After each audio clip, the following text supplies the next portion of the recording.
Parents, how did your child unexpectedly lose their life? My then 13-year-old son saw on the internet that nutmeg can get you high, so he mixed 5 tablespoons of it into a glass of water, drank it, and went into cardiac arrest about half an hour later.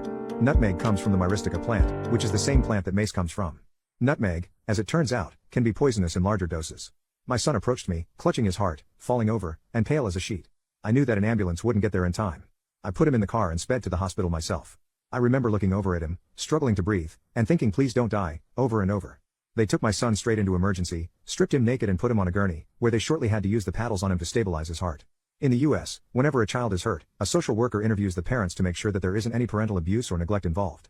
I am standing over my son, unsure of whether he will live or die, when this guy with a clipboard comes in and wants to interview me. I said, "Look. If you can honestly tell me you have ever heard of a nutmeg overdose, or believe there is seriously anything I could have done to predict or prevent this, I promise I'll listen to whatever lecture I'm about to get. Otherwise, I think we're done here."